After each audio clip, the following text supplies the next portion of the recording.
Terima kasih. Bagimu segala pujian dan hormat. Datang kerajaan-Mu. Jadi kehendak-Mu yang sempurna dalam hidup kami. Dalam nama Tuhan kami. Raja kami yang mulia Yesus Kristus Tuhan namanya. Semua kita yang siap mendengar firman Tuhan berkata, amin. Haleluya. Silakan duduk kembali. Bapak Ibu Saudara, Shalom.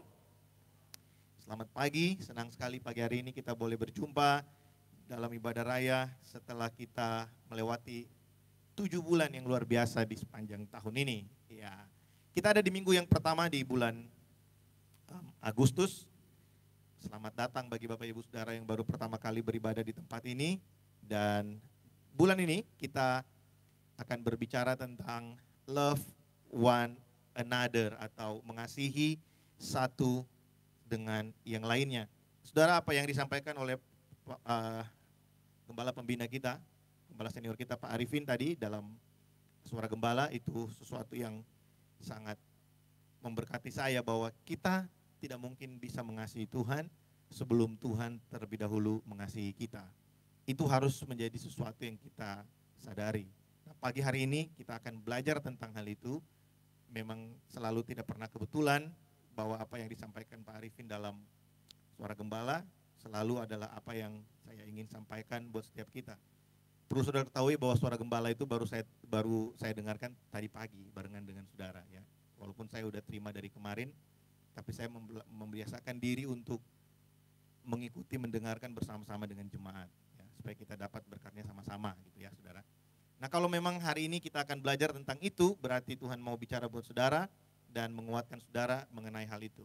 Hari ini kita akan melihat tentang satu tema yaitu abide in His love atau tinggal di dalam kasihnya. Saudara, kalau saudara mengikuti ibadah tengah minggu hari Rabu kemarin, saya berbicara tentang love one another. Ada 2 hal penting yang harus kita ingat, yaitu bahwa mengasihi, saling mengasihi itu budaya kerajaan. Budaya kerajaan Allah. Kita tidak diajar untuk saling membenci. Kita tidak diajarkan oleh Tuhan untuk saling memfitnah satu dengan yang lainnya. Yang percaya katakan amin. Tuhan gak ajar kita untuk saling melemparkan tuduhan dan lain sebagainya. Tuhan ajar kita untuk saling mengasihi. Bahkan sesuatu yang sangat ekstrim yang mungkin hanya ada di iman Kristen, yaitu kita diminta sebuah perintah buat kita, berdoalah bagi orang yang menganiaya kamu. Saudara boleh cari di tempat lain, sepertinya tidak ada tulisan seperti itu ya. Tapi kita bersyukur dalam Alkitab ada tertulis Yesus berkata, berdoalah untuk orang yang menganiaya kamu. Bukan hanya untuk orang yang baik sama kamu, bukan hanya untuk orang yang mengasihi kamu, tapi bahkan untuk orang yang benci kamu, yang menganiaya kamu, berdoalah bagi mereka. Ada 2 hal penting yang kita pelajari hari Rabu kemarin. Yang pertama bahwa saling mengasihi itu menunjukkan bahwa kita adalah milik Kristus. Yesus berkata kalau kamu saling mengasihi, dari situlah orang akan tahu bahwa kamu adalah murid-muridku. Jadi bukan budaya orang percaya, bukan budaya murid-murid Kristus berantem satu dengan yang lainnya. Ya, itu bukan budaya murid-murid Kristus. Kalau saudara lihat di sosial media hari ini ada banyak sekali figur-figur yang membuat kita terkaget-kaget dengan apa yang mereka tampilkan di sosial media yang kita tahu sebenarnya harusnya mereka tidak seperti itu. Itu sebenarnya menunjukkan buat kita bahwa manusia dengan segala pencapaian yang mereka punya secara rohani, mereka juga tetap manusia. Sama dengan kita, bisa bikin kesalahan, ada waktu-waktu di mana kita lemah dan akhirnya kita melakukan sesuatu yang tidak perlu kita lakukan sebagai anak-anak Tuhan. Termasuk dengan saling menyerang di sosial media. Ada orang yang bilang Tuhan kasih kita mata 2, telinga 2, mulut 1. Supaya kita lebih banyak mendengar dan lebih banyak melihat. Tapi kalimat itu enggak lengkap. Karena betul kita punya telinga 2, kita punya mata 2, mulut 1. Tapi kita punya jari ada 10. Ya, sosial media sekarang nggak perlu pakai mulut, pakai jari ya. Memang kata-kata terbatas, tapi tulisan di sosial media itu kadang lebih tajam daripada perkataan, saudara ya. Nah, kita perlu memperhatikan itu. Tuhan nggak ajar kita untuk kita saling membenci, saling melemparkan fitnah dan lain sebagainya. Justru saling mengasihi itu menunjukkan bahwa kita adalah milik Kristus. Yang kedua, saling mengasihi itu adalah bentuk cerminan dari apa yang sudah kita terima dari Tuhan. Yesus berkata, aku tidak menyebut kamu lagi hamba tetapi sahabat. Ya, karena tidak ada kasih yang lebih besar daripada seorang sahabat yang memberikan nyawanya untuk sahabat-sahabatnya. Sebagaimana Tuhan telah mengasihi kita, demikianlah kita mampu mengasihi orang lain. Jadi cerminan antara cerminan dari kasih yang kita terima dari Tuhan, itu adalah apa yang kita bagikan kepada orang lain. Saudara pasti akan menyadari ini. Sejauh mana kita mengalami kasih Tuhan, sejauh itu kita mampu untuk menerima kelemahan orang lain. Ya, sejauh mana kita sudah menerima kasih Tuhan, kita menyadari bahwa kita ini lemah, penuh kesalahan, tidak konsisten. Itu kita harus mengakui itu. Kita ini gak konsisten, sama sekali gak konsisten. Pagi kita bisa doa bersyukur, siang kita bisa khawatir luar biasa. Malam kita bisa mikir, aduh jangan-jangan Tuhan memang mau saya nggak ada di sini, jangan-jangan saya ada di sini karena kecelakaan nih, karena salah nih saya ada di sini. Padahal pagi kita berdoa bersyukur untuk rencana Tuhan yang terbaik. Kita ngomong, Tuhan, Engkaulah yang menuntun hidupku. Tapi sepanjang hari itu kita melakukan sesuatu yang bertentangan dengan apa yang kita akui pagi hari. Kita ini sama sekali nggak konsisten. Yang konsisten itu cuman kebaikan Tuhan, penerimaan Tuhan bagi kita. Itu yang konsisten. Kalau kita menyadari itu, kita nggak akan mudah untuk kecewa sama orang lain. Karena kita tahu kita juga sama kok kayak mereka. Cuman dengan bentuk yang berbeda aja. Nah itu adalah sesuatu yang Tuhan mau ajarkan buat kita. Melalui apa yang Yesus sampaikan dalam Yohanes pasal yang ke-15. Kita akan lihat sama-sama hari ini. Yohanes pasal yang ke-15 ayat yang Yohanes pasal yang ke-15 ayat yang ke-9 sampai dengan ayat yang ke-10. Saya ajak kita baca bersama-sama. 1, 2, 3. Seperti Bapa telah mengasihi aku, demikianlah aku juga telah mengasihi kamu. Tinggallah di dalam kasihku itu. Jikalau perintahku, kamu akan tinggal di dalam kasihku. Seperti aku menuruti perintah Bapakku dan tinggal di dalam kasihnya. Saudara lihat bahwa Yesus dikasihi Bapa sebagai pengantara. Yesus dikasihi Bapa sebagai pengantara. Jadi karena Bapa mengasihi Kristus, Kristus mengasihi setiap kita. Nah, kita melihat pola dari kasih yang ada di sini. Yesus berkata di sana bahwa seperti Bapa telah mengasihi aku, demikian juga aku telah mengasihi kamu. Jadi Bapa telah mengasihi Yesus sebagai yang paling layak untuk menerima kasih-Nya. Supaya kita dikasihi oleh Kristus, kita yang paling tidak layak untuk menerima kasih-Nya. Saudara, Bapa mengasihi Yesus luar biasa. Saya nggak akan bahas panjang tentang ini karena kita tahu bahwa Kristus melakukan semua rencana yang sudah disiapkan oleh Bapa. Dia mati di kayu salib dan saudara harus ingat, beberapa minggu yang lalu ada hamba Tuhan Indonesia yang bilang Yesus itu bukan juru selamat. Yesus itu penyelenggara keselamatan. Saya mau kasih tahu buat saudara, Yesus juru selamat. Sebagai seorang pribadi, sang putra, Yesus dalam keputraannya dia tidak mengambil bagian yang menjadi bagian Bapa. Apakah Yesus tahu dia akan dikorbankan sebagai penebus dosa? Yes, dia tahu. Karena untuk memutuskan keselamatan itu bukan sekedar Bapa. Itu keputusan Allah Tritunggal. Allah, seperti waktu dalam kitab Kejadian, Tuhan berkata begini, baiklah kita menjadikan manusia. Dia tidak berkata, aku akan menjadikan manusia. Dia berkata apa? Baiklah kita menjadikan manusia. Allah Tritunggal punya satu rencana bagi setiap kita dan ada bagian masing-masing. Bapa mempersiapkan, Sang Putra melaksanakan, Roh Kudus memastikan hal itu terjadi dalam kehidupan kita. Tapi mereka tiga pribadi ini, satu hakikat, tiga pribadi. Mereka semuanya tahu apa yang akan terjadi. Tapi sebagai pribadi putra, Yesus mengerti bahwa waktu dia berbicara kepada manusia, manusia sulit untuk memahami konsep Tritunggal. Hari ini pun kalau kita belajar Tritunggal, mungkin 5 jam, 5 hari kita belajar, kita nggak akan paham. Karena memang keterbatasan manusia, kita ini tidak mampu untuk mengerti Tuhan secara utuh. Kalau ada orang berkata dia sudah memahami Tuhan secara utuh, pengetahuannya nggak lengkap. Karena dia lebih besar dari Tuhan berarti. Saudara bisa bayangkan alam semesta itu besarnya luar biasa. Nggak usah alam semesta lah, bumi aja. Saya tinggal di rumah lantai 18. Itu mobil saudara, kalau kita lihat lori yang biasa muat 12 orang, 18 orang. Kalau itu lori ada di depan kita, terlihat sangat besar kan. Kalau saudara dari lantai 18, saudara lihat lori itu, mungkin gak lebih besar dari anggur perjamuan ini saudara. Kecil banget. Bayangkan alam semesta, bayangkan bumi. Tuhan menjadikan segala sesuatu, mengatur segala sesuatu. Tidak ada yang mampu melawan batas-batas yang sudah ditetapkan oleh Tuhan. Lalu kita mau memahami Tuhan yang sedemikian besar, dengan pengertian kita, dengan kepala kita yang otaknya cuma sebesar bapau, nggak mungkin. Kita nggak akan mampu untuk mengenal Dia bukan dia yang memperkenalkan dirinya bagi kita. Jadi Yesus itu juru selamat, dia bukan penyelenggara keselamatan.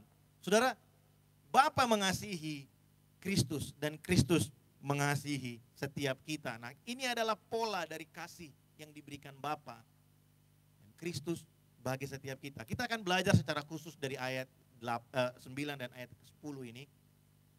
Saya berusaha untuk menyampaikan sesuatu buat saudara bahwa Yesus berpesan, tinggallah di dalam kasihku. Seringkali kita berpikir tinggal di dalam kasih itu seperti apa sih?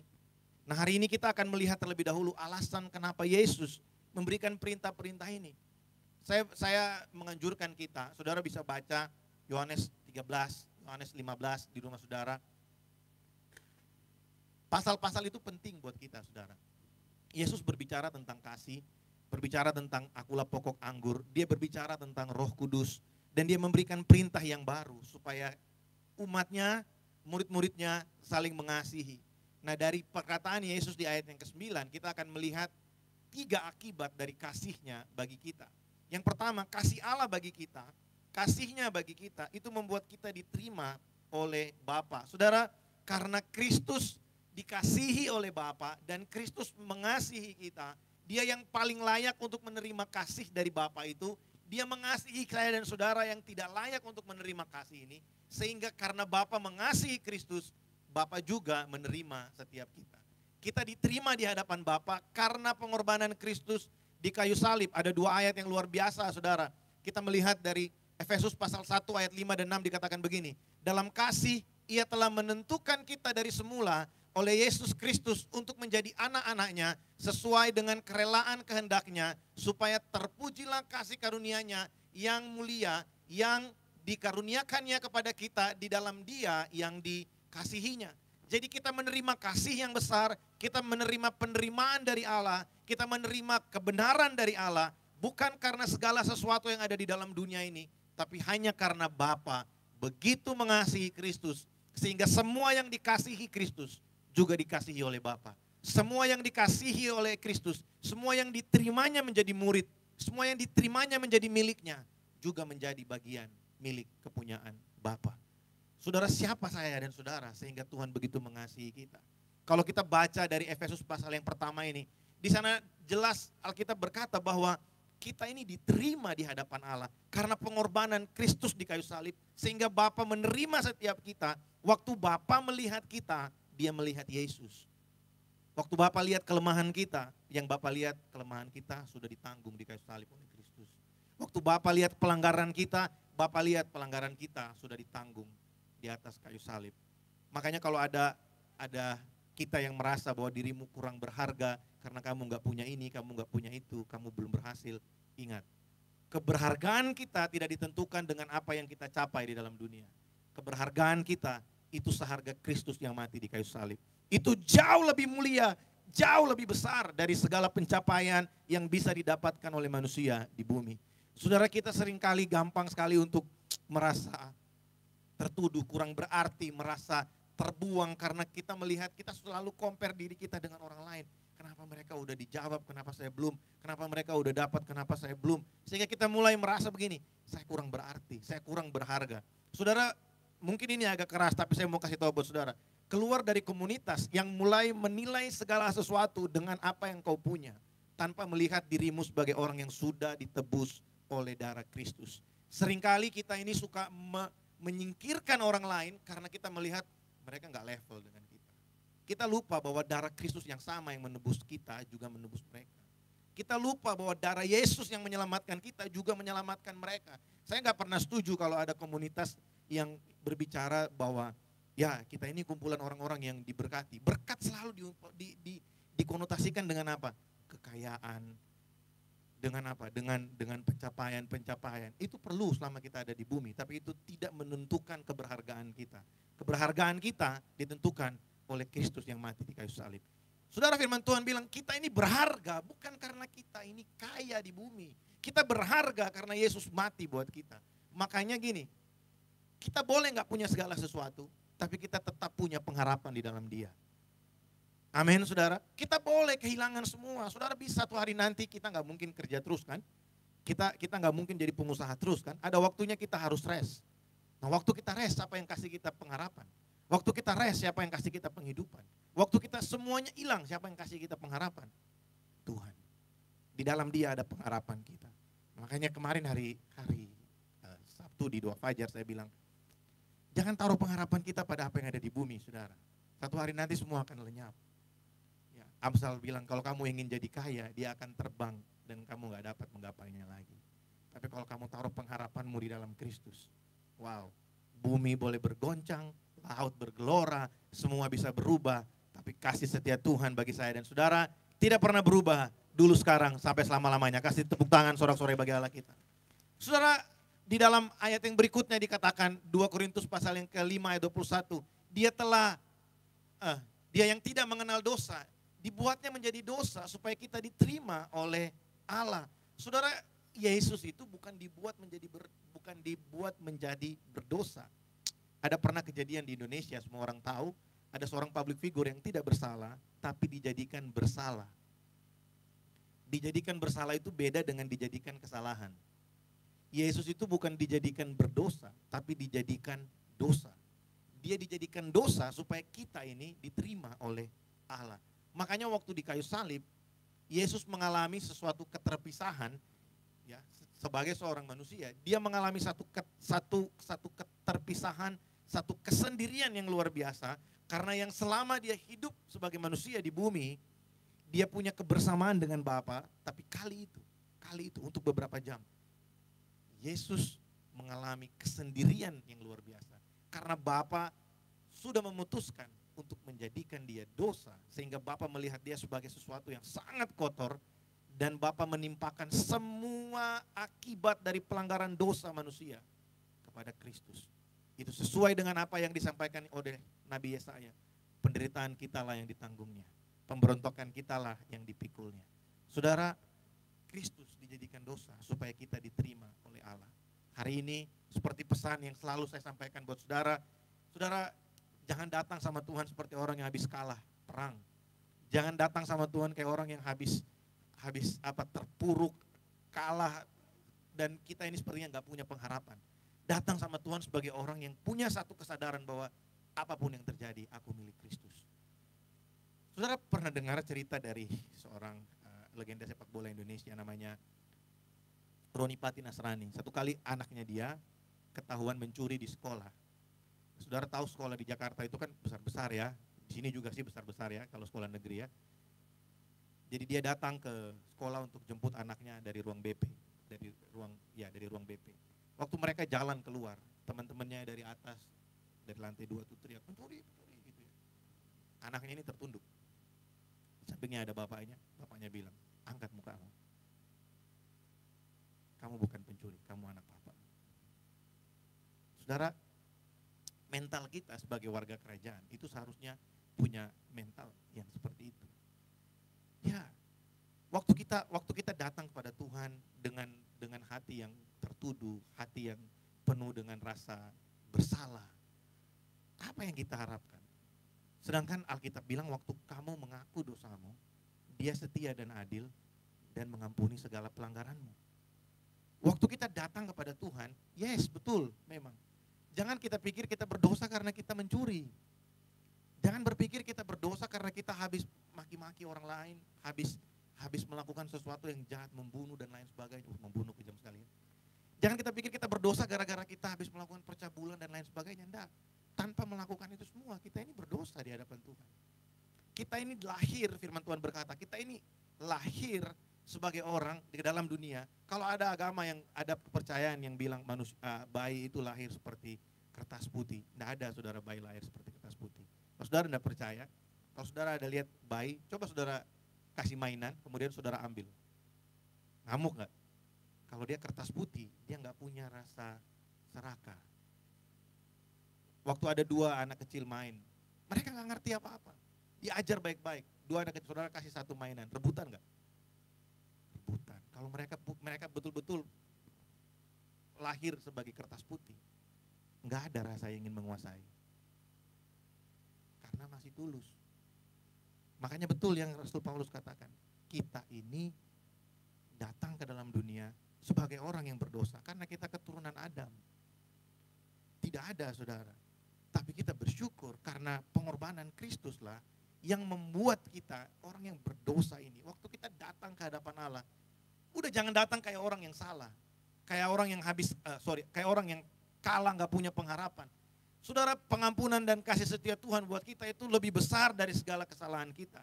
Saya mau kasih tahu buat kita, bukan kita habis ini jadi suka-suka bikin dosa. Kayak Paulus bilang, apakah kita boleh bermegah di dalam dosa? Enggak. Justru kasih karunia-Nya yang besar kepada kita membuat kita disadarkan, membuat kita diteguhkan bahwa Tuhan itu lebih mau kita bertobat, berhenti melakukan dosa daripada kita terus melakukannya. Dia menerima kita, kesabaran Tuhan itu menuntun kita kepada pertobatan. Makanya setiap kali berbicara tentang ini, ada satu kalimat yang selalu saya katakan buat saudara. Selama Tuhan masih kasih saudara hari yang baru, saudara masih diberikan kesempatan, nafas yang baru setiap pagi. Tidak peduli saudara sejahat apa kemarin. Kalau hari ini saudara dikasih nafas yang baru, berarti Tuhan mau saudara berubah. Amin. Kalau saudara tidak peduli saudara kemarin bikin apa, itu sudah lewat kemarin. Kalau saudara masih dikasih hari yang baru sekarang, berarti Tuhan mau saudara berubah. Tuhan mau saudara mengalami sesuatu yang lebih baik dari yang kemarin. Itu Tuhan yang kita sembah. Itu Allah yang dia bukan Tuhan yang seperti di perjanjian lama, kamu salah, bunuh. Kamu salah, bunuh. Enggak, Tuhan yang berbelas kasihan. Kasihnya mendewasakan kita. Kasihnya membuat kita mengerti bahwa dia mengasihi kita dan dia mau kita berubah. Kita diterima di hadapan Allah karena Kristus. Yang pertama kita lihat bahwa akibat dari kasih Allah bagi setiap kita, dia membuat kita diterima oleh Allah. Nah, kapan Kristus menyatakan kasihnya buat kita? Semua tahu ayat ini. Kristus telah memberikan dirinya bagi kita. Bukan ketika kita rajin ke gereja. Bukan ketika kita rajin ibadah. Bukan ketika kita rajin berdoa. Bukan ketika kita rajin memberikan persembahan. Bukan. Tapi ketika kita masih berdosa, Kristus telah mati bagi setiap kita. Gak ada yang bilang amin ini. Kita seringkali itu suka gini saudara ya. Karena kita tinggal di dalam dunia ini penuh dengan kita diajar untuk membuat segala sesuatu supaya kita ini punya kelayakan untuk menerima sesuatu. Kamu harus bikin ini supaya kamu layak. Tapi Alkitab nggak ajar itu buat kita. Yesus mati buat kita, bukan waktu kita mengasihi Dia. Sebelum kita mengasihi Dia, Dia sudah mati bagi setiap kita.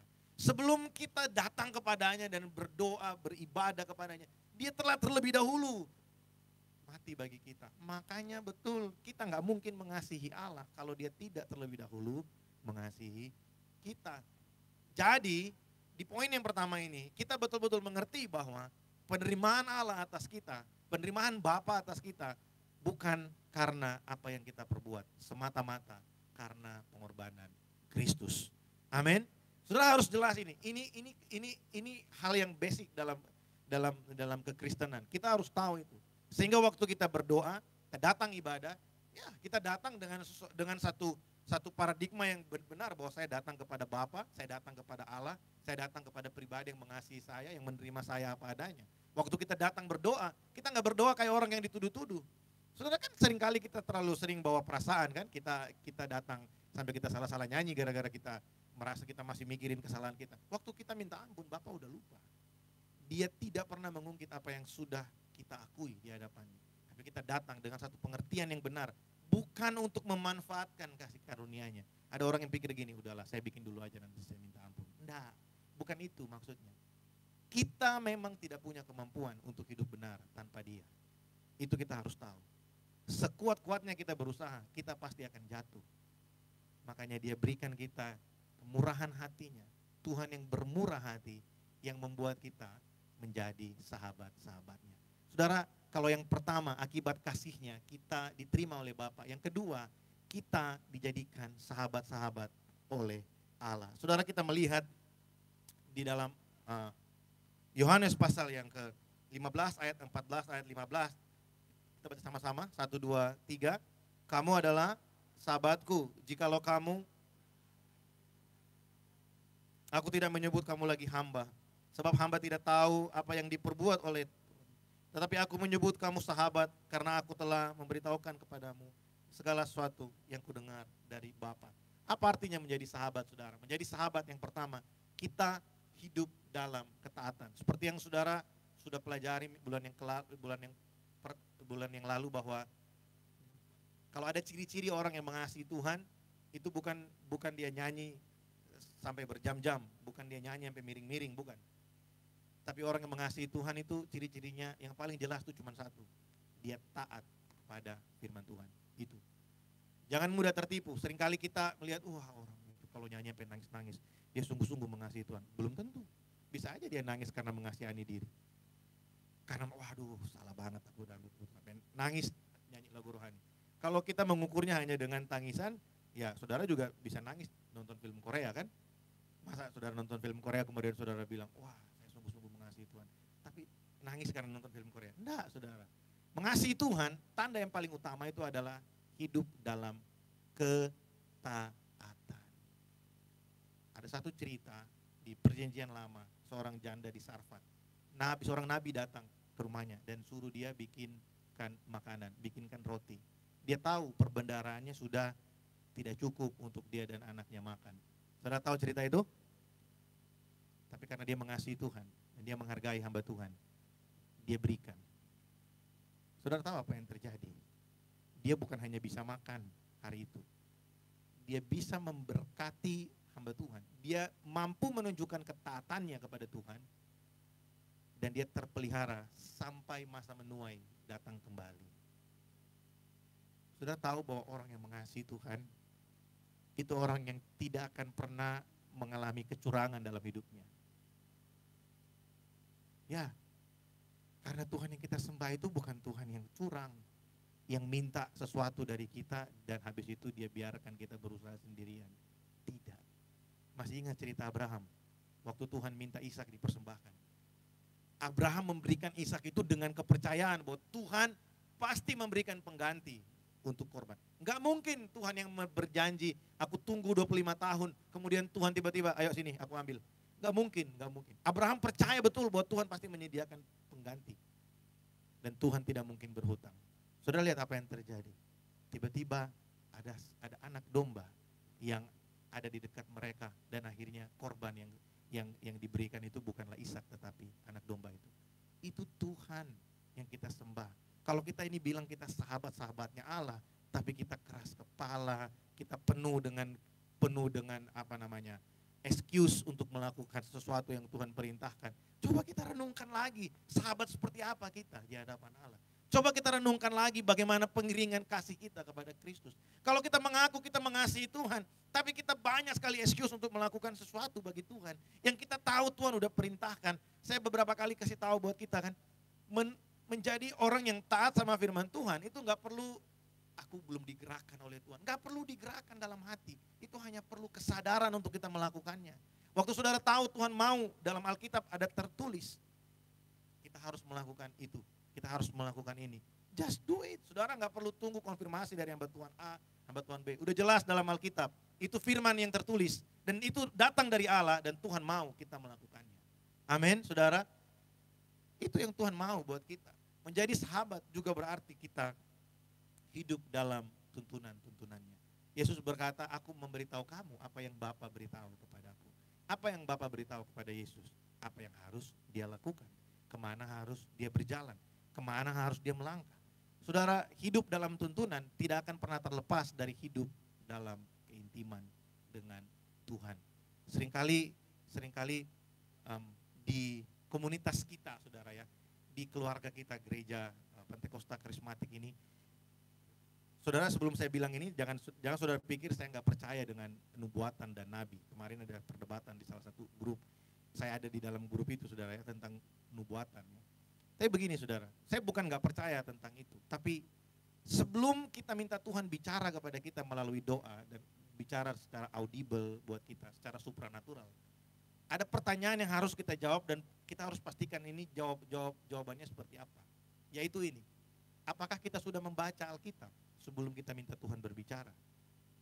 Tidak peduli kita terima apa dalam doa kita dan kita berkata Tuhan bicara kepada kita. Jangan langsung kita ambil tindakan sebelum kita lihat apa yang kita terima dalam doa, kita lihat di dalam Alkitab. Karena pernyataan Allah kepada kita tidak akan pernah bertentangan dengan apa yang tertulis di dalam Alkitab. Amin. Alkitab harus selalu menjadi sesuatu yang utama buat kita. Karena itu firman yang datang dari Allah. Kita bisa aja salah dengar karena emosi kita, sesuatu yang kita inginkan, sesuatu yang kita rindukan, sesuatu yang ada tersimpan di dalam hati kita. Kita bisa aja tergiring oleh emosi kita. Kita bisa aja tergiring oleh perasaan kita, tapi Alkitab ini murni. Dia pedang yang bermata dua, yang memisahkan jiwa dan roh. Dia tahu apa yang Tuhan mau. Makanya waktu kita dengarkan ada hamba Tuhan berbicara kepada saya, tunggu dulu. Kita lihat di dalam Alkitab, ada nggak itu tertulis? Sesuai nggak dengan yang Alkitab mau? Sesuai nggak dengan yang Tuhan katakan di dalam Alkitab? Saudara, kesesatan itu terjadi ketika kita terima mentah-mentah sesuatu, kita percaya mentah-mentah sesuatu, sebelum kita melihat kembali di dalam Alkitab apa yang Tuhan ajarkan. Saudara tahu nggak ada satu kepercayaan di Indonesia lagi heboh sekarang, yang namanya ini, apa namanya? Saya lupa nama kepercayaan itu apa namanya, itu bidat Kristen, tapi mereka berkata bahwa mereka itu ya Kristen, datangnya gereja Tuhan yang Maha Kuasa, saudara ya. Yesus sudah datang sebagai perempuan dan tinggal di Cina sekarang. Tuh, saudara mungkin ketawa dengar, tapi memang itu ada, saudara bisa cari di YouTube. Pesan saya hati-hati kalau dengar pengajarannya itu sepertinya benar, saudara. Tapi saudara akan lihat kalau kita terima sesuatu dan kita tidak pernah konfirmasi di dalam Alkitab, itu adalah awal dari kesesatan. Kita mulai mengandalkan perasaan, dituntun oleh pikiran, apa yang menyenangkan hati kita, apa yang membuat kita senang, apa yang bikin kita happy, kita ikuti terus.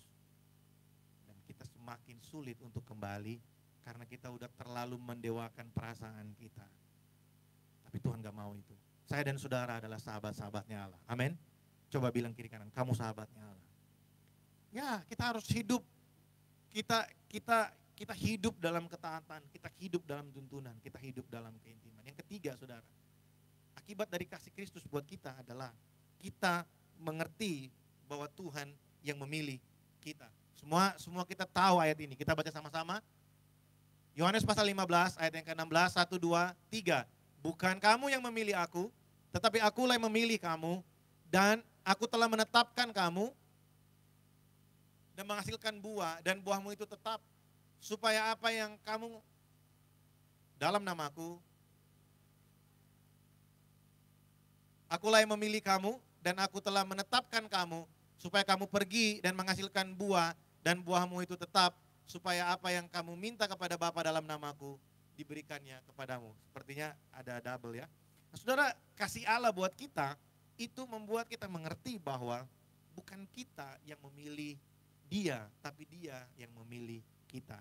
Saudara, coba kita renungkan bahwa Dia pribadi yang kudus dan kita ini pribadi yang sangat tidak layak untuk menerima kasih. Bagaimana mungkin kita yang mampu untuk memilih Dia, sedangkan kita ini seringkali mengandalkan Tuhan, lebih sering kita mengandalkan kemampuan sendiri, seringkali kita berdoa kepada Tuhan, tapi kalau mau jujur kita lebih banyak berpikir tentang kesedihan dan kekhawatiran-kekhawatiran kita. Bagaimana mungkin kita punya kemampuan untuk mengenal Dia? Bagaimana mungkin kita punya kemampuan untuk memilih Tuhan? Teman-teman Kegisi yang ada di sini, teman-teman anak-anak muda yang ada di tempat ini. Kita gak mungkin mampu untuk memilih sesuatu yang sempurna dengan kelemahan-kelemahan kita. Kita itu lebih suka yang happy-happy kan. Semua orang punya cita-cita apa? Saya mau kehidupan saya oke, gak ada persoalan, semua tercukupi. Ya, itu keinginan kita, keinginan manusia. Tapi Tuhan gak mau itu. Bukan Tuhan gak mau kita bahagia, tapi Tuhan mau kita dewasa. Dan untuk jadi dewasa, seringkali Tuhan harus mengizinkan kita melewati lembah-lembah untuk mengajarkan kita hal-hal yang penting bagi kita, yang mendewasakan setiap kita. Kita gak mungkin bisa memilih Tuhan kalau bukan Tuhan yang memilih kita. Tuhan pilih kita supaya kita mengerti bahwa kita ini dikasihi oleh-Nya. Dia terus memberikan kita kebaikannya supaya kebaikannya, kasih setianya mengubahkan kehidupan kita. John Calvin pernah berkata seperti ini, kalau ada manusia yang tidak tersentuh oleh kasih Allah dalam hidupnya, hatinya itu lebih keras daripada batu. Saudara pernah lihat ada orang yang sudah terima kebaikan luar biasa, terima kemurahan luar biasa, tapi hidupnya nggak pernah berubah-berubah, selalu ada di kesalahan yang sama, selalu mengulangi dan tidak pernah mau percaya kepada Tuhan bahwa dia itu bisa lolos kemarin-kemarin itu karena Tuhan bermurah hati. Ada saudara orang seperti itu, ada. Yang mungkin saudara kenal, public figure yang seperti itu banyak saudara. Selalu berkata, oh ini alam semesta yang mendukung saya. Oh, sebuah kebetulan saya akhirnya selamat. Saudara, kalau kita ketemu dengan orang-orang seperti itu, kita akan melihat bahwa wah ternyata betul ya, tidak semua orang yang mengalami kebaikan Tuhan itu bisa berubah. Makanya yang perlu kita kejar itu pengenalan akan Tuhan. Kalau kita kenal siapa dia, itu yang membuat kita bertahan di tengah-tengah pencobaan. Dari sini kita belajar saudara bahwa kasih setia Tuhan buat kita, ya, kita mengasihi Kristus. Di dalam ayat yang ke-15 di sana dikatakan seperti ini, ya. Seperti Bapa telah mengasihi aku, demikianlah aku juga telah mengasihi kamu. Tinggallah di dalam kasihku. Tuhan mau kita tinggal di dalam kasihnya. Bagaimana kasihnya buat kita? Nah, kita belajar, kita sudah belajar tadi bahwa kasihnya itu membuat kita diterima oleh Allah. Kasihnya membuat kita menjadi sahabat-sahabat Allah. Kasihnya membuat kita mengerti bahwa kita ini dipilih oleh Allah. Nah, sekarang kita tinggal di dalam Kristus. Dan ada kalimat ini saudara, kalau saudara mau mengerti tinggallah di dalam kasihku, maksudnya Yesus itu begini, tinggallah di dalam kasihmu untukku, dan tinggallah di dalam kasihku untukmu. Jadi ada hubungan antara kita mengasihi Allah dan Allah mengasihi kita, itu adalah sesuatu yang harus terus berjalan bersama-sama. Bukan hanya kita menerima kasih dari Allah, tapi kita juga menunjukkan kasih kita kepada Allah. Seperti yang tadi kita bilang, kasihnya yang membuat kita mengerti bahwa kita ini diterima di hadapannya dan kita melakukan sesuatu bagi dia. Dalam ketaatan, hidup dalam tuntunan, dan hidup dalam keintiman. Kita menyandarkan kebahagiaan kita kepada kasih setia Tuhan yang tercurah bagi setiap kita. Kalau saudara tinggal di dalam kasih Allah, maka tidak ada yang lain yang menjadi gantungan buat kebahagiaan kita selain kasihnya. Kebahagiaan kita, apa yang membuat kita satisfying, itu bukan bergantung kepada apa yang ada di sekeliling kita, tapi bergantung pada kasih setianya. Tadi Pak Arifin bilang apa? Tuhan itu bukan hanya memberikan kasih buat kita, tapi He is love. Dialah kasih itu. Dia pribadinya adalah kasih. Sepasti Tuhan ada buat kita, demikian juga kasihnya ada buat kita. Sepasti Tuhan itu eksis dalam hidup kita, sepasti itu kasihnya juga ada bagi kita. Jangan menggantungkan kehidupan kita kepada apa yang ada di sekeliling kita, saudara. Gantungkan kehidupan kita kepada kasih setia Allah yang berlimpah dalam kehidupanmu. Amin. Jangan gantungkan kepada yang lain. Nah, kita belajar pagi hari ini bahwa kasih Allah bagi kita membuat kita diterima oleh Allah, menjadi sahabat Allah, kemudian kita mengerti panggilannya atas kita, dan Tuhan mau kita mengasihi dia dan kita tinggal di dalam kasihnya. Bagaimana kita bisa tinggal di dalam kasihnya? Bagaimana kita bisa tinggal di dalam kasihnya? Tinggal di dalam kasihnya adalah dengan selalu berusaha melakukan sesuatu bagi Tuhan dengan didorong oleh kebaikannya yang sudah kita terima. Saudara, kenapa saya ajar kita di tempat ini untuk punya ekspresi dalam memuji Tuhan? Kenapa saya larang worship leader untuk ajak jemaat suruh berdiri? Kenapa? Bukan untuk meringankan tugas mereka, bukan. Bukan karena saya sungkan sama jemaat, bukan. Tapi karena saya mau melatih ini, saudara. Kalau kita tahu Tuhan hadir di tempat ini, maka memuji Tuhan itu bukan sesuatu yang harus diinstruksikan. Itu sebuah ekspresi kita yang lahir karena memang kita mengerti bahwa Tuhan itu layak untuk terima pujian. Waktu presiden lewat di depan saudara, saudara disuruh berdiri enggak? Enggak, tapi semua pasti berdiri. Misalnya, yang amat berhormat Perdana Menteri Anwar Ibrahim datang ke gedung ini, enggak ada yang suruh saudara berdiri. Dia buka pintu, ajudannya buka pintu, semua yang ada di sini berdiri semua, saudara. Enggak ada yang suruh. Kita ada di rumah Tuhan.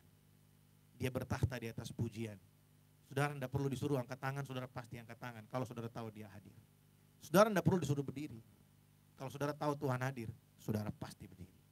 Karena saudara tahu dia layak terima segala penghormatan kita. Tiada yang lain, hanya dia yang layak, saudara. Nah saudara, waktu kita tinggal di dalam kasih-Nya, kita akan selalu digerakkan oleh kasih-Nya untuk melakukan sesuatu bagi Tuhan. Apa yang mendorong kita mengasihi sesama? Apa? Supaya kita diterima orang lain? Tidak, karena kita telah menerima kasih yang lebih besar dari apa yang kita bisa terima dari manusia. Apa yang mendorong kita mengampuni orang lain? Karena kita sudah terlebih dahulu diampuni dari pelanggaran yang lebih besar daripada apa yang orang lain lakukan bagi kita. Apa yang mendorong kita untuk rajin beribadah? Bukan supaya kita tidak menjadi miskin kalau kita nggak ibadah, bukan. Bukan supaya kita mengalami sesuatu yang buruk kalau kita nggak ibadah, bukan. Kita rajin ibadah karena kita sadar diri bahwa kita ini dikasihi oleh Allah. Kita diterima oleh Allah. Dia sudah lakukan segala sesuatu buat kita. Sekarang kita harus mengusahakan untuk selalu menunjukkan kasih kita kepada Tuhan melalui apa? Kita hidup dalam ketaatan, kita hidup dalam tuntunan, kita hidup dalam keintiman. Kita menjadi sahabat-sahabatnya Allah. Amin saudara. Nah ini yang saya mau bagi buat setiap kita. Abide in His love. Tinggallah di dalam kasih-Nya. Saudara, usahakanlah kehidupan kita untuk selalu menunjukkan kasih kepada Allah. Usahakanlah kehidupan kita untuk selalu berbuat sesuatu bagi Tuhan. Mengasihi orang lain, mengasihi musuh kita, mengampuni orang lain, melayani Tuhan dengan apa yang kita punya, dengan apa yang Tuhan percayakan buat kita. Kasihilah Tuhan, di mana-mana saudara Tuhan taruh di situ. Berusahalah untuk punya kesadaran, aku ada di sini supaya aku jadi berkat buat orang lain. Sehingga waktu saudara mau marah-marah, waktu saudara mau komplain ke sana kemari, saudara bisa ingat, aku ini anak Tuhan. Orang lihat aku, orang lihat Tuhan. Kira-kira kalau orang lihat kalau orang lihat aku adalah anak Tuhan, kemudian aku bentak-bentak orang sembarangan, kira-kira nama Tuhan dipermuliakan enggak? Enggak. Untuk membuktikan kepada saudara bahwa gembala saudara juga manusia, 2 bulan lalu, saya dan istri saya pergi ke satu tempat saudara. Kami naik bus. Ya. Menurut kebiasaan kalau kita ke sana, biasanya ada orang-orang yang suka ngambil tempat duduk. Jadi kan beli tiket bus itu sudah ada seat numbernya ya. Saya memang sengaja pilih di depan karena supaya Nazara itu gampang nggak gitu rewel gitu ya. Banyak yang bisa kita pakai untuk mengalihkan perhatiannya dia. Bisa lihat jalan segala macam gitu ya, duduk di depan. Nah, yang saya tahu kursi nomor 3 dan 4 itu di sebelah kanan. Saya nggak tahu kalau di bus itu 3 dan 4 itu sebelah kiri. Dari bawah saya udah lihat ada yang duduk di kursi sebelah kanan. Wah, saya udah siap-siap tuh. Sampai atas pasti saya udah siapin kata-kata kan. Dan betul terjadi saudara. Saya marah itu, beneran saya marah itu. Saya bentak saudara. Ya, saya bentak. Sudah tahu apa habis itu? Orangnya juga bentak saya balik gitu ya. Kau tengok itu berapa nomornya? Ternyata yang saya marahin itu duduk di nomor 1 dan 2 saudara. Saya 3 dan 4 itu sebelah kiri. Saudara tahu itu rasanya kayak pengen turun tapi harus pulang gitu ya. Di situ saya belajar gini saudara. Kita itu memang nggak punya, kita itu memang nggak pernah bisa benar dengan kemampuan kita sendiri. Saya udah berusaha loh untuk tidak seperti itu. Tapi saya pikir enggak dong, ini kan hak saya gini gitu. Kira-kira kalau saudara minta maaf nggak? Habis saudara maki-maki bentak-bentak orang. Saya waktu itu dilema dalam hati saya, ini kalau saya nggak minta maaf saya gagal. Saya panggil bapaknya, bapak-bapak, saudara saya panggil bapak-bapak, saya ngomong baik-baik, I'm so sorry. Terus saya jelaskan ke dia, saya pikir kamu duduk saya pikir itu kursi saya, karena saya mau anak saya jelaskan, saya punya anak gini. Dia kan lihat juga gitu, oh it's okay. Tapi di situ saya belajar untuk benar-benar meredam rasa malu. Dan seringkali kan kita gitu, habis bikin salah, kita minta maaf enggak? Atau kita bodoh amat lah. Nah saudara, sebenarnya yang Tuhan mau ajar saya bukan untuk tahan emosi itu. Tuhan tahu itu saya memang berat untuk tahan emosi, tapi mengalahkan ego untuk minta maaf itu seringkali kita juga perlu dilatih saudara. Ada banyak orang berani bikin sakit hati orang tapi gak berani minta maaf. Kita udah bikin orang kecewa, Habis itu kita biar aja nanti urusannya dengan Tuhan. Tunggu dulu. Urusannya dengan Tuhan tapi urusannya dengan kamu belum selesai. Kamu harus minta maaf sama dia. Kasih tahu kalau kamu salah. Jangan ya nanti urusan nanti. Nah. Kalau kita ini sahabatnya Allah, Tuhan mau kita clear dengan orang lain. Ya, sopan, minta maaf sama orang apalagi lebih tua. Wah itu saya sepanjang jalan itu kayak, waduh kalau ada minuman saya beliin minuman nih, cuma nggak bisa. Kalau di Indonesia kan enak ya, kita naik bus semua ada gitu ya.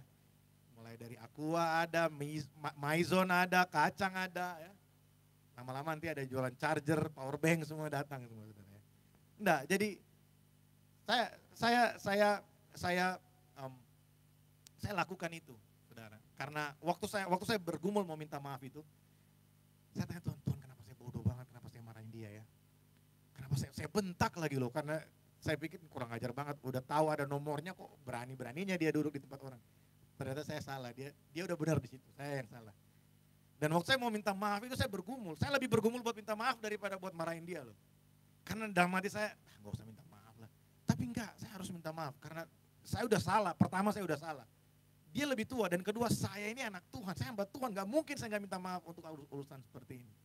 Saya redam emosi, kalahkan rasa malu dan saya minta maaf. Habis saya minta maaf, saya plong, saudara. Karena saya tahu ya, saya berhasil mengalahkan apa yang ada di dalam hati saya. Saudara,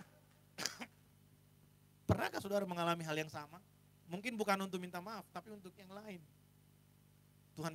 Saudara udah tahu bahwa Tuhan mau saudara lakukan A di situasi tertentu, saudara gak mau.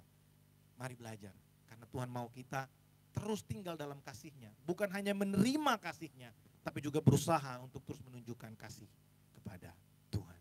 Mari kita tundukkan kepala, kita siapkan diri kita untuk bersekutu dengan tubuh dan darah Yesus pagi hari ini. Haleluya.